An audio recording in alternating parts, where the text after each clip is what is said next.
2011ஆம் ஆண்டு UPSR தேர்வில் Taman மலாவத்தி தேசிய வகை தமிழ் பள்ளியைச் சேர்ந்த 6 மாணவர்கள் அனைத்து பாடங்களிலும் 7 ஏக்கள் பெற்று சாதனை படைத்துள்ளனர். இந்த வெற்றிக்கு பெற்றோர்களின் ஆதரவு காரணமாக இருந்தாலும் இந்த மாணவர்களுக்கு அர்ப்பண உணர்வுடனும் அயராது உழைப்புடனும் பாடம் போதித்த ஆசிரியர்களின் முயற்சியே முக்கிய காரணமாக விளங்குகிறது. என் மனநிலை வந்து ரொம்ப சந்தோஷமாகவும் எக்ஸைட்டடாகவும் இருக்கு. அதே சமயத்தில் வந்து ரிசல்ட் எடுக்கிறதுக்கு முன்னாடி எனக்கு ரொம்ப நர்வஸாக இருந்துச்சு. ஸோ ஏலியே கிடைச்சதுலேருந்து எனக்கு ரொம்ப உச்சிக்குள்ள இருந்தது. டீச்சரோட பங்களிப்பு எனக்கா எங்களுக்கு வந்து அந்த ஹாலிடேஸ் அப்போ கூட வந்து சிரமம் பாராமல் எங்களுக்கு வந்து எக்ஸ்ட்ரா கிளாஸ் எக்ஸ்ட்ரா டியூஷன்ஸ்லாம் ஸ்கூல் முடிஞ்சு கோகரிக்குலம் டைம் அப்போ கூட பாதி நேரம் எங்களுக்கு வந்து எக்ஸ்ட்ரா கிளாஸ் அந்த மாதிரி வைப்பாங்கக்கா. சந்தோஷமாக இருக்கேன். ஏன்னா வந்து இதுக்கு முன்னே வந்து நான் ஒழுங்காக படிக்க மாட்டேன். எனக்கு வந்து நான் உழைச்சி படித்தனால எனக்கு எளியே கிடச்சி. நான் வந்து பெற்றோர்களுக்கும் ஆசிரியர்களுக்கும் அது எனக்கு உதவி செஞ்ச எல்லாத்துக்கும் நன்றி. ரிசல்ட் எடுக்கிறதுக்கு முன்னாடி ரொம்ப பயமாக இருந்துச்சு. அப்புறமாட்டி ரிசல்ட் கிடைச்சோடனே ரொம்ப சந்தோஷமாக இருந்துச்சு. அப்புறம் நான் என்னோட பெற்றோர்களுக்கும் ஆசிரியருக்கும் நன்றி சொல்கிறேன்.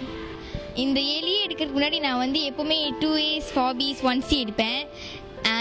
டீச்சரோட ஹெல்ப்னால என் ஃப்ரெண்ட்ஸ் கூட எப்போவுமே உட்காந்து டிஸ்கஸ் பண்ணுறனால அப்போ என் பேரண்ட்ஸ் எல்லாமே ஹெல்ப் பண்ணுறனால நான் இப்போது ஏலியே எடுத்திருக்கேன். ஃபெசிலிட்டிஸ் இல்லை தான், ஆனால் டீச்சர்ஸ் எல்லாம் அதெல்லாம் பார்க்காம ரொம்ப நல்லா சொல்லி கொடுத்தாங்க.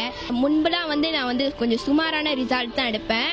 டீச்சர் வந்து எங்களுக்குலாம் சொல்லி கொடுத்தனால நான் இப்போ 7A எடுக்கிறேன். எனக்கு முதல்ல UPSRல ரிசல்ட் வரும்போது நான் 5A's 2B's எடுப்பதான் நினச்சேன். ஆனால் 7A's கிடச்சிச்சு. ஸோ வந்து ரொம்ப ஹாப்பியாக இருக்கேன். அதுக்கு வந்து நான் அடிக்கடி வந்து எங்கள் அம்மா அப்பாவும் என் கூட சேர்ந்து ரொம்ப எனக்கு ரொம்ப ஊக்குவிச்சாங்க. நானும் ரொம்ப கஷ்டப்பட்டு படித்தேன். எங்கள் அம்மா அப்பாவும் என்னை ரொம்ப புஷ் பண்ணாங்க.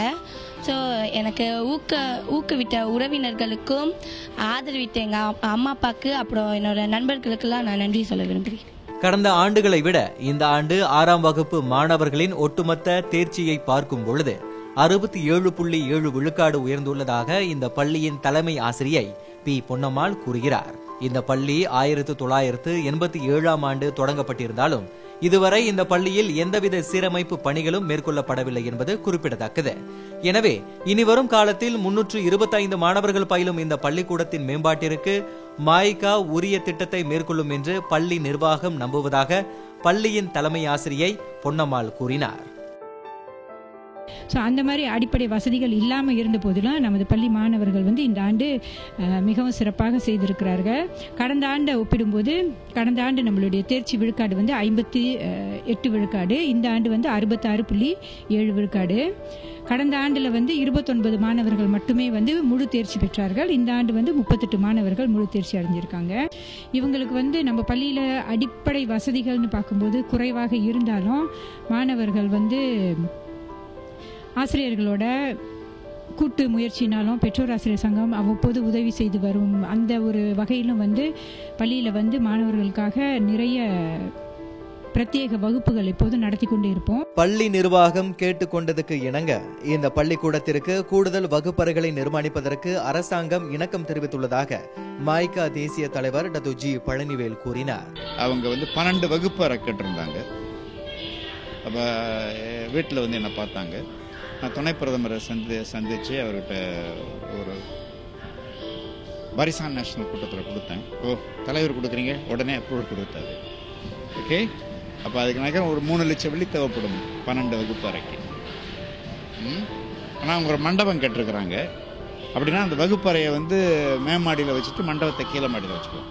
இந்த பள்ளியின் மாணவர்கள் மிகவும் ஏழ்மையான குடும்பங்களில் இருந்து வருகின்றனர்.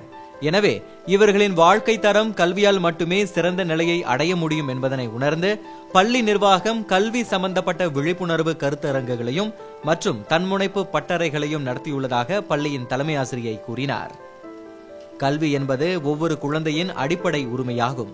அந்த உரிமையை எந்த ஒரு சூழ்நிலையிலும் எந்த ஒரு குழந்தையும் இழந்துவிடக் கூடாது. இதனை கருத்தில் கொண்டே இந்த பள்ளி தரமான கல்வியை வழங்க ஆசிரியர்கள் முழு மூச்சுடன் உழைத்து வருவதாகவும் அவர் கூறினார்.